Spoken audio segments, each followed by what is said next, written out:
ये कहते हैं कायदे में रहोगे तो फायदे में रहोगे। तो हम भी आत्मरक्षा के लिए भाला रखवा रहे हैं। हमारी क्षमता नहीं ना बंदूक लेने की, साहब गरीब आदमी है। सुना है कि विरोधियों को धमकी दे रहे थे आप, लेकिन आजकल आपको भी धमकियां मिलने लगी हैं। आपको भी लोग कह रहे हैं कि जान को खतरा है। हाँ, ये कोई नई बात नहीं है। इस भारत में जब जब भी सनातन की बात किसी ने पुरजोर तरीके से उठाई है तो उसको मिटाने के लिए और उसको डिगाने के लिए तरह तरह के स्वांग और षड्यंत्र, तरह तरह के प्रायोजित ढंग से उसको फंसाने के उपाय किए गए हैं। लेकिन सिर पर सीताराम, फिकर फिर क्या करना। और रही बात धमकी की, तो साधु परंपरा में या हम अपनी गुरु परंपरा में कभी किसी को धमकी नहीं देते हैं। हम सिर्फ ये कहते हैं कायदे में रहोगे तो फायदे में रहोगे। आपके लिए सुरक्षा की मांग करने के लिए आपके समर्थकों ने जंतर मंतर पर एक प्रदर्शन किया, उसका वीडियो मैंने देखा है। और जो लोग बागेश्वर धाम के नाम पर वहां प्रदर्शन कर रहे हैं वो कह रहे थे अब चाकू छोड़ो, तलवारें रखो, अब इन लोगों को गोली मारो। और वो लोग बहुत ही हिंसक भाषा का इस्तेमाल ये बिल्कुल भी कतई हमें पसंद नहीं है और इसकी छूट हमने कदापि किसी को नहीं दी है। क्योंकि हम स्वयं ये कहते हैं कि जिंदगी में याद रखना, सनातन धर्म वो धर्म है जो अहिंसा का पुजारी है और हम हिंसा के पक्षधर नहीं है। क्योंकि हिंदू का अर्थ ही होता है जो हिंसा का दमन करे। लेकिन आपने तो कुछ रिएक्ट ही नहीं किया। वो आपके स्पोक्स पर्सन हैं, उन्होंने कहा कि अरे तुम सब कब मारोगे, जब सब मर जाओगे, ईसाइयों को मुसलमानों को कब मारोगे।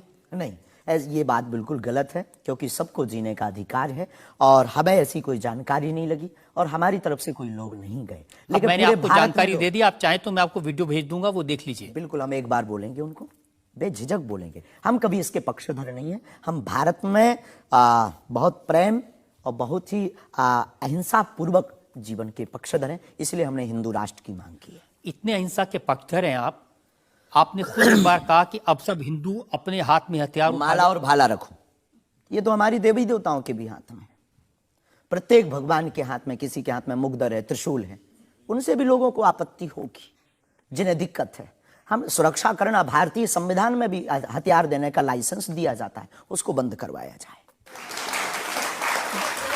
जो हथियार देने का लाइसेंस है वो आत्मरक्षा के लिए। तो हम भी आत्मरक्षा के लिए भाला रखवा रहे हैं। हमारी क्षमता नहीं ना बंदूक लेने की, साहब गरीब आदमी है।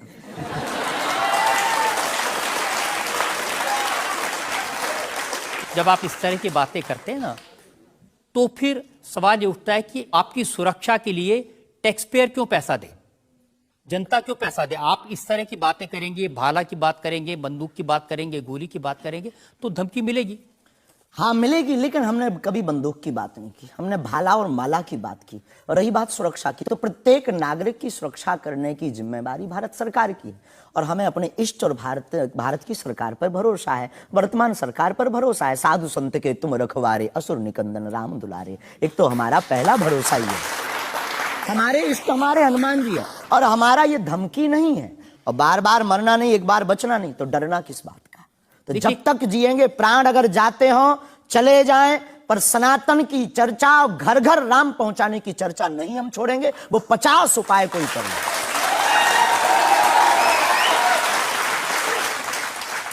कोई ना कोई डर तो है। आप कहते हैं कि मैं अब बुलडोजर खरीदने वाला हूं, हिंदुओं एक हो जाओ, पत्थर मारने वालों पर बुलडोजर चलाओ। ये भी हमारा अहिंसात्मक बयान है, पूर्ण अहिंसात्मक। बुलडोजर कब से अहिंसात्मक हो गया? वाह, ये कुआं खोदने के भी तो काम आता है। तो हमने कहा कि अगर राम की यात्रा पर कोई पत्थर फेंकेगा तो बचाने के लिए भाई बुलडोजर खरीदो। और अगर किसी को अपनी शरीर की दिक्कत है या किसी को अपने पंथ को दिक्कत है, वो क्रेन खरीद ले, हमें क्या दिक्कत है। हम कोई रोक नहीं रहे हैं, लेकिन अभी हमारे पास इतना रुपया नहीं आया कि हम बुलडोजर लें।